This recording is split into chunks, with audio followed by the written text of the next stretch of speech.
आप न्यू विनायक करके, आप प्लीज है ना, रिकॉर्डिंग्स रहेंगे, आप पूछ लीजिएगा क्लासेस में, आपको रिकॉर्डिंग मिल जाएगा, आप देख सकते हो, वहाँ से आपको ज़्यादा अंडरस्टैंडिंग आएगी। ठीक है, अभी भी आप बैठ ओके सकते हो, जो भी समझ में ओके आया सर। सुनो अच्छे से, ठीक है, जो भी समझ में आया उतना देखो। Yes sir. चलो स्टार्ट करते हैं। प्रीवियस क्लास में मैंने आपको फ्रूट पढ़ा दिया था, मैं आपको अभी भी बोल रहा हूँ बार बार कि फ्रूट एक कॉम्प्लिकेटेड टॉपिक है। आप लोगों ने नीट का पेपर देखा कितना सिंपल आया था, है ना? अगर किसी ने देखा हो तो, हालांकि अभी आप लोगों को इतना जल्दी कुछ समझ में नहीं आने वाला है, बट फिर भी नीट का पेपर बहुत सिंपल आया था। इस साल का नीट का पेपर वेरी वेरी सिंपल, बहुत सिंपल पेपर आया था, इसलिए कट ऑफ बहुत हाई जाने वाला है, क्योंकि पेपर एकदम सिंपल था, एकदम सिंपल। एनसीईआरटी की लाइन टू लाइन आया था, एक भी चीज बाहर से नहीं आई। मैं हमेशा बोलता हूँ कि 10 क्वेश्चन बाहर से आता है, क्योंकि वो मैं बोलता हूँ इसलिए क्योंकि होता है ऐसा, बट इस बार वो भी नहीं हुआ, मतलब सब कुछ अंदर से आया था, इतना सिंपल पेपर है। चलो, और हाँ, ये फ्रूट टॉपिक जो है,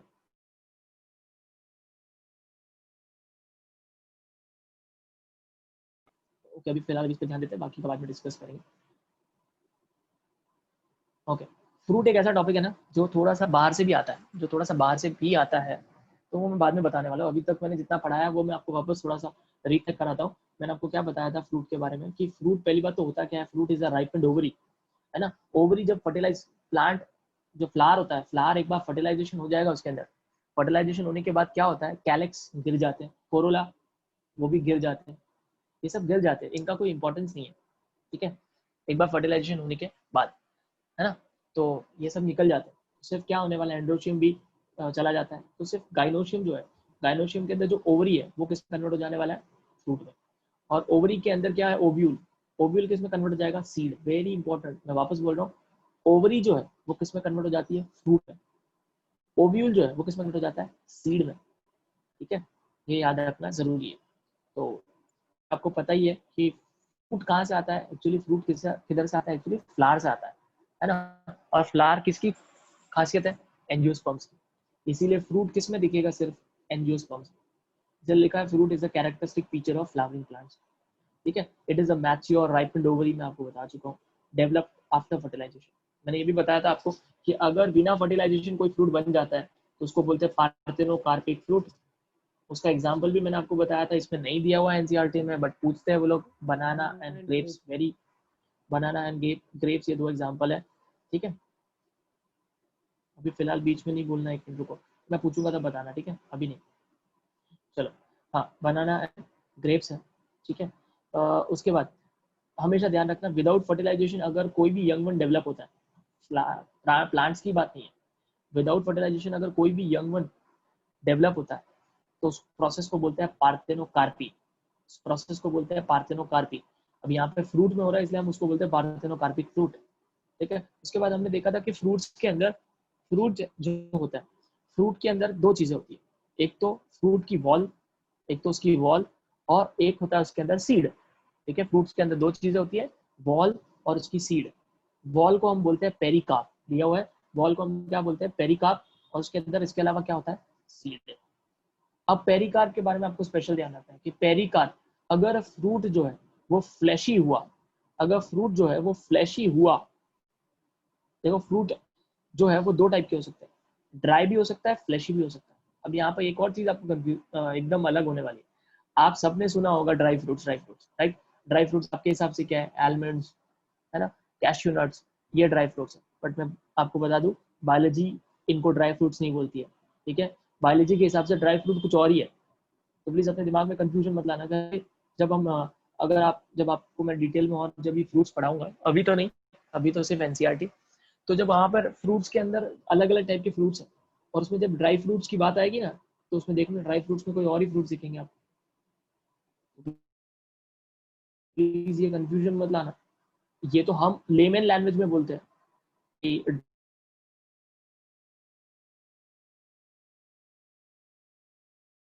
ड्राई फ्रूट्स का मतलब दिमाग में बिठा के रखना, ठीक है, ओके।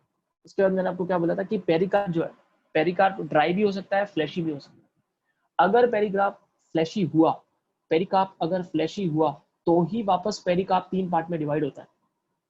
पेरिकार्प ड्राई भी हो सकता है, फ्लैशी भी हो सकता है। अगर ड्राई हुआ तो पेरिकार्प वापस डिवाइड नहीं होने वाला है 3 पार्ट में, बट अगर पेरिकार्प फ्लैशी हुआ तो वो वापस 3 पार्ट में डिवाइड कर सकते हैं, आउटर एपिकार्प, फिर middle mesocarp and inner endocarp. जैसे बेस्ट एग्जांपल मैंगो है ना, मैंगो का जो छिलका होता है जो हम बाहर फेंकते हैं निकाल के, वो एपिकार्प है। उसके अंदर जो हम पार्ट खाते हैं उसका जो pulpy area that is mesocarp, वो मेसोकार्प है। और मैंने आपको बोला था लेमन लैंग्वेज में जिसको हम गुठली बोलते हैं, राइट, वो है वो पार्ट, वो एक्चुअली सीड नहीं है, सीड उसके अंदर होता है, राइट, सीड उसके अंदर होता है। बट अगर बचपन में आपने कभी ऐसा किया हो, ये फनी सा एक्ट अगर आपने ऐसे कुछ ट्राई किया हो, तो आपको पता होगा कि उसके अंदर सीड उसके अंदर होती है एक्चुअली, ठीक है। तो वो जो गुठली होती है वो एक्चुअली क्या है, एंडोकार्प है, दैट इज एंडोकार्प, ठीक है, वो एंडोकार्प है। तो मैंगो सबसे बेस्ट है। और बायोलॉजी के हिसाब से मैंगो एक टाइप के फ्रूट में आता है जिसको बोलते हैं ड्रूप फ्रूट। क्या होता है, नो नीड, अभी इतना ही जानो कि मैंगो किस टाइप के फ्रूट है, ड्रूप फ्रूट है, it is a type of drupe fruit. Similar एक और एग्जांपल है ड्रूप फ्रूट का, दैट इज कोकोनट। कोकोनट, ठीक है।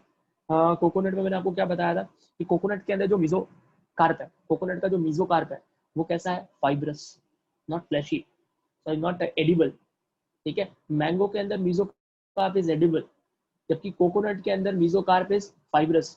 देख सकते हो आप, इनफैक्ट आपने देखा भी होगा घर पे, है ना, कोकोनट तो सबने देखा है।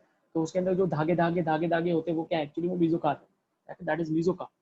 तो ये सब पूछते हो लोग कि मीजो कार्प जो है फाइब्रस किस में होता है, कोकोनट। या रिवर्स क्वेश्चन भी आ सकता है कि कोकोनट के अंदर जो फाइबर्स है वो क्या है, मीजोकार्प, ठीक है। ये सब मैं आपको प्रीवियस क्लास में बता चुका हूँ। उसके बाद आपको ये भी ध्यान रखना है कि ड्रू फ्रूट एक्चुअली क्या होता है। अभी आप देखोगे यहाँ पे एक चीज आती है दिमाग में, अरे यार कोकोनट और मैंगो में कोई रिलेशन ही नहीं है, सोचोगे यार दोनों को हम ड्रू फ्रूट बोल रहे हैं, तो ऐसी कौन सी चीज है, ऐसी कौन सी कॉमन कैरेक्टरिस्टिक प्रॉपर्टी है कि इन दोनों को एक साथ रखा गया, why they are known as drupe fruit. जबकि हम तो बाहर से एक्सटर्नली हम जो खा रहे हैं या बचपन से हम देख रहे हैं उनमें तो कोई सिमिलैरिटी है ही नहीं।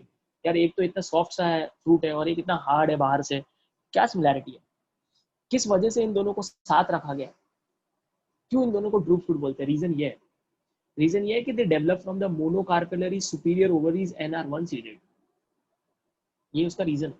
हर वो फ्रूट जो मोनोकार्पेलरी होगा, मोनोकार्पेलरी मतलब आपको पता है जिसमें कार्पेल एक होगा, है ना। जो न्यू स्टूडेंट है डोंट वरी, आप सुनो सिर्फ, ठीक है। अब से सुनो, आपको समझ में आ जाएगा, आप प्रीवियस लेक्चर देखोगे तो, ठीक है, सब रिकॉर्डेड रहेगा, आप मिल जाएगा, आपको सब कुछ समझ में आ जाएगा, डोंट वरी, ठीक है। नहीं फिर भी समझ में आया तो मुझे कांटेक्ट करना, मैं डेफिनेटली आपको समझा दूंगा। ओके, तो ड्रूप फ्रूट एक्चुअली क्या होता है, अगर आपको कोई पूछे ड्रूप फ्रूट क्या होता है, तो ड्रूप फ्रूट वो होते हैं जिनके अंदर कार्पेल एक होता है, मोनोकार्पेलरी, जिनमें ओवरी सुपीरियर होते हैं। आपको मैंने पढ़ाया था सुपीरियर ओवरी मतलब हाइपोगाइनस प्लांट, है ना, हाइपोगाइनस, ठीक है। और उसकी सीड एक होनी चाहिए। तो कोकोनट और मैंगो में ये दोनों प्रॉपर्टी सेम है, इसीलिए उन दोनों को साथ में रखा है। हमारे हिसाब से थोड़ी होगा, हम जो इंसान नॉर्मली हम जो देख रहे हैं उसके हिसाब से थोड़ी क्लासिफिकेशन करते हैं, ठीक है। तो ध्यान रखना ड्रू फ्रूट क्या होता है, monocarpellary, superior ovaries and are one seeded, very very important, ठीक है, ये ध्यान रखना है। बाकी तो सब बता चुका हूँ, ठीक है। यहाँ तक कोई डाउट है तो बताओ, अब बोलो, ठीक है। जब मैं डाउट पूछता तब बोल सकते हो आप, पढ़ाते वक्त नहीं बोलने का। हाँ, कोई डाउट है तो बोलो, किसी को कोई डाउट नहीं, चलो ठीक है, मैसेज आया है, ओके। तो ये ध्यान रखना, ये मेरा रूल है, हमेशा मैं ऐसे ही करता हूँ, मैं हर क्लासेस में, मेरे को कभी आसानी से गुस्सा नहीं आएगा। आप जिनको मैंने पढ़ाया है उनको पता भी है, जो लोग 10th स्टैंडर्ड में मेरे से पढ़ चुके हैं, मेरे को गुस्सा नहीं आता नॉर्मली, बट मेरे को गुस्सा कब आता है मैं वो भी आपको बता देता हूँ। हालांकि हमारा कोई ऑफलाइन लेक्चर हुआ नहीं है, तो अभी ऑनलाइन में तो ऐसा कभी होता नहीं है, बट अगर गुस्सा आ गया तो बहुत बुरी तरह से भी आता है मुझे गुस्सा, मैं क्लास छोड़ के ही चले जाता हूँ, ऐसा भी हुआ है। तो गुस्सा पढ़ा रहा और बीच में कोई बात कर रहा है और कोई बीच में बोलता है तो मैं खुद टाइम देता हूँ, क्या आप बोलो तब बोलने का, ठीक है। अभी नहीं समझ में आएगा इसे, जब लाइव क्लासेस होती है तब, हालांकि बहुत कम गुस्सा आता है मेरे को, बट अगर आता है तो फिर तब तब बहुत भारी पड़ता है। हाँ हाँ हाँ, ठीक है, चलो इतना समझ में आ गया आपको। तो वही मैं बता रहा हूँ आपको कि जब मैं पढ़ा रहा तो बीच में मत बोलना, ठीक है। वैसे तो मैं म्यूट ही रखता हूँ बट फिर भी ओके, तो यहाँ तक तो कोई डाउट नहीं है। तो अभी हमारा फ्रूट तो हो गया। Next is seed. अब सीड के बारे में हम पढ़ने वाले हैं। तो सीड के बारे में अभी देखो, यहाँ पे जो न्यू स्टूडेंट है उनको भी कोई प्रॉब्लम नहीं होने वाली, क्योंकि सीड के अंदर प्रीवियस से कोई लिंक नहीं है, तो आपको भी समझ में आ ही जाएगा, आप आराम से सुनो, ठीक है। अब देखो सीड के बारे में बात करें तो आप सबने देखा होगा, कोई भी सीड, आप सबसे बेस्ट आप चना देख सकते हो। चना जो आता है, आपने देखा होगा चने के ऊपर एक कोटिंग रहती है हार्ड सी, ठीक है, हार्ड सी कोटिंग रहती है। सीड के अंदर है ना, दो टाइप की कोटिंग होती है, ध्यान रखना। सीड के अंदर दो कवर होते हैं, मैं आपको बताता हूँ। समझो अगर ये सीड है, ऐसे हाइपोथेटिकल बता रहा हूँ, ये सीड है। तो सीड के बाहर उसके आज दो कवरिंग है। ये पहली कवरिंग जो मैं ब्लू में ड्रॉ कर रहा हूँ, ठीक है। इसके बाद में एक और कवरिंग ड्रॉ कर लेता हूँ, ये दो कवरिंग, ठीक है। सीड में दो कवरिंग होती है। अब ये जो आउटर कवरिंग होती है इसको बोलते हैं टेस्टा, दैट इज नोन एज टेस्टा, ठीक है। ये हार्ड होती है। इसका बेस्ट एग्जांपल आप चने में देख सकते हो। चने में जो बाहर की कवरिंग होती है वो कितनी हार्ड होती है ना। और उसके बाद इनर वाली जो होती है ना, वो बहुत मेम्ब्रेनस होती है, वो आपको विजिबल, आपको दिखेगी नहीं आसानी से, ठीक है। वो बहुत ही थिन और मेम्ब्रेनस होती है और एकदम सीड से अटैच रहती है, सीड से एकदम अटैच रहती है। इसको बोलते हैं टेगमेन। टेगमेन, नीचे नाम दिए होंगे, याद करोगे तो पता चलेगा। तो पूछते हैं वो लोग, आउटर सीड कोट को क्या बोलते हैं? आउटर सीड कोट को बोलेंगे testa, inner seed coat, coat covering तो बोलते हैं टेगमेन। आउटर वाली ऑब्वियसली हार्ड होगी क्योंकि वो सीड को प्रोटेक्ट करेगी, है ना। और अंदर वाली कैसी होती है? Thin and membranes, thin and membranes, इतना पहले पता होना चाहिए, ठीक है। अब सीड भी वापस दो टाइप के हो सकते हैं। जैसे आप चने को देख रहे हो, तो चना आपको पता है, अगर आप उसको तोड़ोगे तो आपको दो मिलेंगे, मिलते कि नहीं मिलते? दो ही मिलते हैं क्योंकि वो डाइकोटिलिडन है ना, डाइकोटिलिडन। वही अगर आप गेहूं है, अगर किसी ने गेहूं को, सबने देखा वैसे तो, बट अगर आप गेहूं गेहूं को अगर आप देखोगे तो उसमें आपको ऐसा नहीं मिलेगा कि ऐसे दो हिस्से हैं उसके, तोड़ के आप दो हिस्से बना सकते हो क्या? नहीं। राइस, कभी आप उसको ऐसे तोड़ के दो हिस्से बना सकते हो? मेरे कहने का मतलब ऐसा नहीं, क्या मैं तो तोड़ दिया दो बन गए, वैसा नहीं बोल रहा हूँ मैं। ऐसा कुछ होता है कि उसके अंदर कोई लूज हो चीज है जिसको आपने ऐसे किया, ऐसे थोड़ा सा फोर्स लगाया और दो हिस्सों में ब्रेक हो गया? ऐसा नहीं हो सकता, ठीक है, ऐसा नहीं होता है क्योंकि वो सब मोनोकॉटिलिडन्स है। हम जितने भी सीरियल्स यूज करते हैं, सीरियल्स सब मोनोकॉट्स है ना। जैसे राइस हो गया, व्हीट हो गया, बाजरा हो गया, जवार हो गया, ये सब मोनोकॉटिलिडन्स होता है, मतलब इनमें एक ही कॉटिलिडन होता है। तो अभी वापस सीड्स में एक और चीज आती है, दैट इज कॉटिलिडन्स। तो हमें दो चीजें पढ़नी, एक पहले हमें पढ़ना है स्ट्रक्चर ऑफ डाइकोटिलिडनस सीड, फिर हमें पढ़ना है स्ट्रक्चर ऑफ मोनोकॉटिलिडनस सीड, ठीक है। पहले हम डाइकॉट के बारे में पढ़ेंगे, फिर हम मोनोकॉट में पढ़ेंगे। आपको एक और चीज बता देता हूँ, चाहे वो डाइकॉट हो या मोनोकॉट हो, दोनों में एक चीज तो कॉमन है। क्या? दोनों में एक चीज तो कॉमन है कि उनके अंदर कवरिंग होती है। Outer coat is known as testa, inner is tegmen. Changes कहाँ आने वाली है? अंदर जाओगे, जब सीड के अंदर जाओगे तब चेंजेस आएगा। एक में दो कॉटिलिडन्स है, एक में एक कॉटिलिडन्स है, एक कॉटिलिडन है, ठीक है। फिर उसके अंदर और क्या चीज है वो मैं आपको बताता हूँ। ये देखो, ये सीड को देखो, ये सीड है ना उल्टा रखा हुआ है। फर्स्ट ऑफ ऑल ये जो सीड का डायग्राम दिया है ये उल्टा है, तो यहाँ पे एक चीज कंफ्यूज होगी। आप देख सकते हो इसके अंदर अगर किसी ने चना, ये चना है, क्लियर है ना। तो चने को अगर आप ध्यान से देखो तो उसके एकदम ऊपर है ना एक छोटी सी ओपनिंग होती है, ठीक है। उसमें एक छोटी सी ओपनिंग होती है, अगर ध्यान से अगर देखा होगा किसी ने तो पता चलता है। नहीं भी देखा ओके, क्या लेना देना, हमें सिर्फ पढ़ना है, हमें सिर्फ डॉक्टर बनना है, उतना ध्यान रखना है। ये सब चीजों में अंदर कभी भी ये सब जाके टेस्ट वेस्ट करने की जरूरत ही नहीं है। हमें उसे होता है यहाँ के, हाँ हमें पढ़ना है, वो भी किस लिए? बिकॉज एंट्रेंस एग्जाम देनी है, नीट देनी है, या कॉलेज के एग्जाम है तो कॉलेज के एग्जाम देनी है, सिलेबस, ठीक है। बुक्स तक ही अच्छा है, लाइफ में कभी भी इन सब चीज़ों को लेके नहीं आने का। हाँ, अगर आप देखो, अब किसी को इंटरेस्ट है तो वो बात अलग है, ठीक है। तो ये सीड उल्टा रखा हुआ है।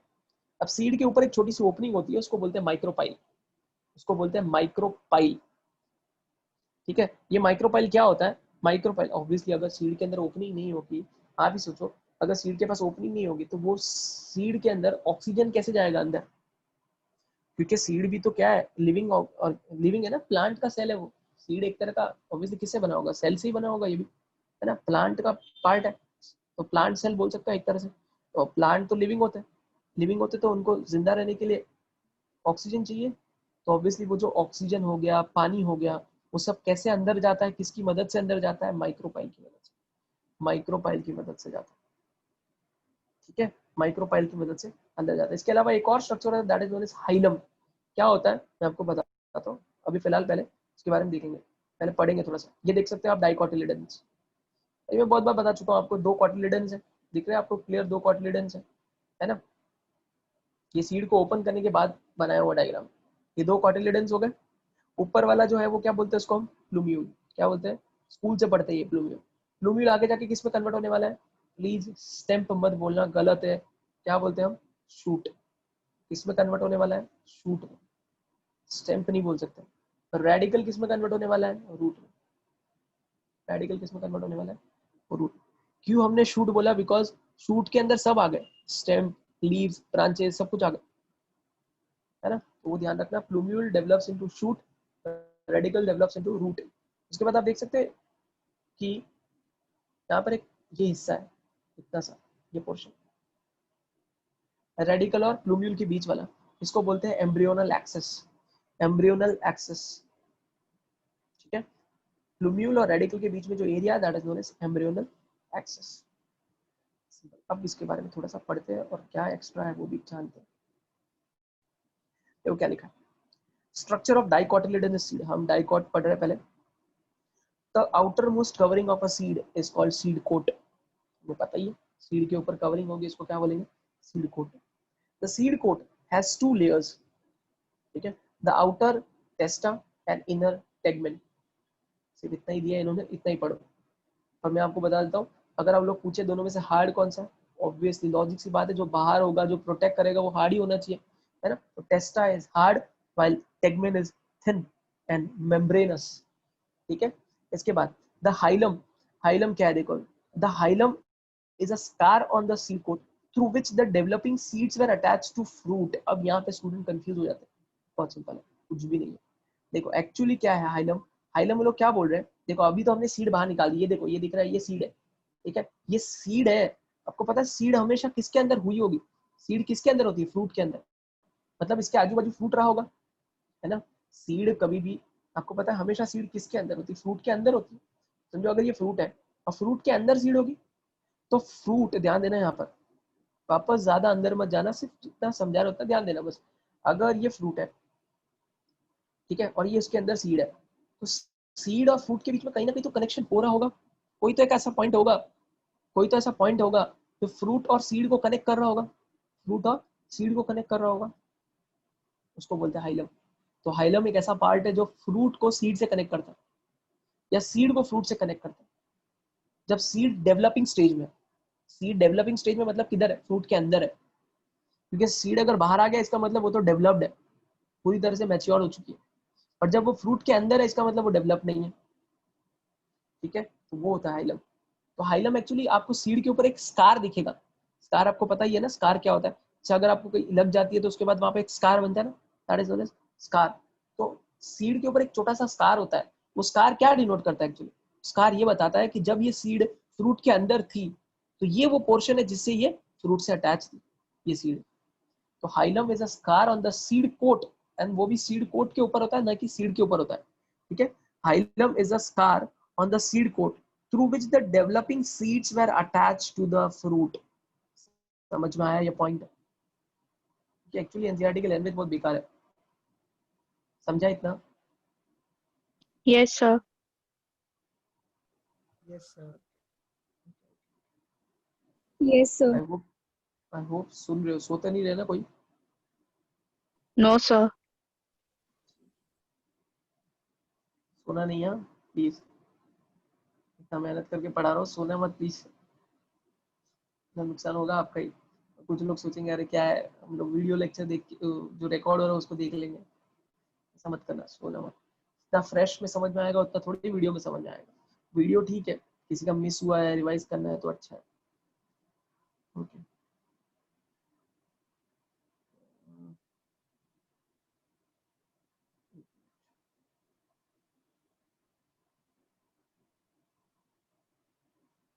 चलो ठीक है, इतना समझ में आ गया। तो हाइलम क्या है आपको समझ में आ गया, hilum is a scar.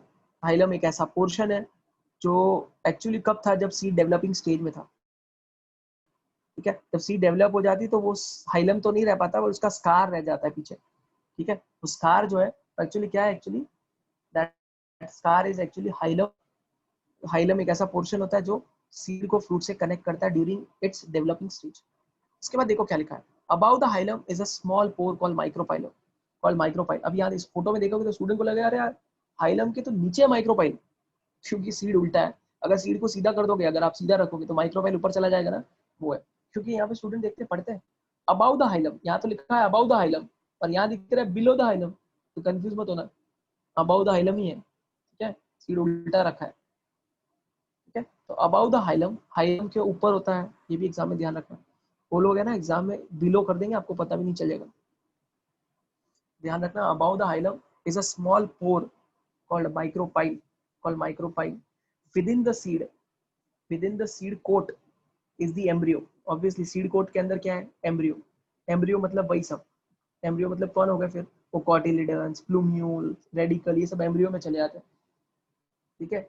embryo plus seed coat is equal to seed होता है, ठीक है। seed पूरा कैसे बनता है, embryo plus seed coat, that is known as seed।